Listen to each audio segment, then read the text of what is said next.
mark historic turning point for Kenya's deadliest valley of Kapedo that has been marked with death and conflict. But the two warring communities have today set aside their differences and embraced peace and unity. Elizabeth Atieno reports. For decades, the name Kapedo stirred fear across the country. A place spoken about in hushed tones. A valley etched in the nation's memory for brutal ambushes, fallen security officers, and a border conflict that seemed eternal.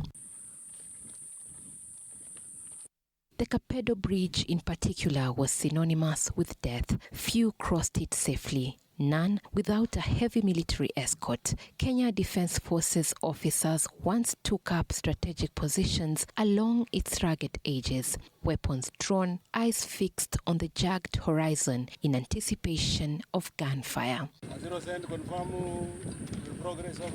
But today, on the 62nd Jamhuri Day, history was rewritten on those same stones stained by years of conflict. For the first time ever, Kenya held its national celebrations in Kapedo, Turkana East, transforming the country's most feared battlefield into a ground of dance, unity, and renewed hope. Ni msukumo ambao tunaweka kwa serikali pamoja na mashirika kwamba amani ambayo tunaisukuma hapa si ya kumaliza uhalifu, si ya kumaliza wizi, bali ni ya kutambua wezi, ni ya kutambua uhalifu. Long before the speeches, the symbolism unfolded on the dusty road from Chesitet to Kapedo Bridge. Side by side, the Pokot of Tiati and the Turkana community, neighbors whose relationship had been defined by suspicion, raids, and decades of bloodshed, walked together. They sang, they danced, they crossed the Kapedo Bridge, not with armed escorts or fear, but with jubilation. Mpaka sasa hata hapa jirani wetu ambayo ni ndugu zetu na Mungu ndiye aliyepanga atuwe pamoja na wao ndugu zetu Pokot. Wanakula chakula hapa, wanachanja kuni na kuleta kuuza. Na tumefurahia sana. Hii ni mara ya kwanza community yote mbili kutoka side ya Turkana na Tiati kukutana pamoja na kufurahia Jamhuri Day. For 1.5 years now, the Suguta Valley has enjoyed an unbroken stretch of peace. Yet until today, cautious optimism had kept many from fully embracing it. There are still no public transport vehicles plying the route. The memories of sudden ambushes and burnt out of shells of vehicles remain fresh.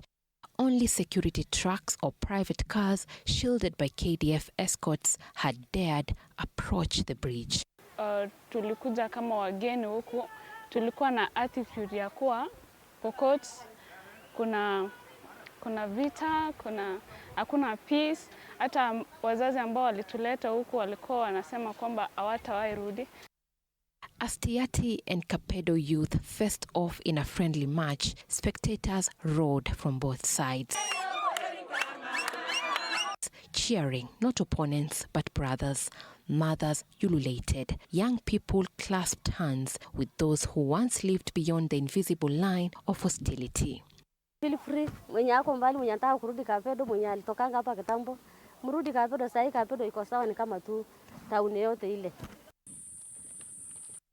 With this year's Jamhuri Day celebrations themed tourism and wildlife, Kapedo boasts of its famous hot waterfalls that pour from the depths of the Silale crater, sending streaming cascades down volcanic rocks. A geothermal marvel found nowhere else in Kenya. In a valley where gunfire once dictated life, hope now flows like the hot waters of Kapedo Falls, steady, powerful, and unstoppable.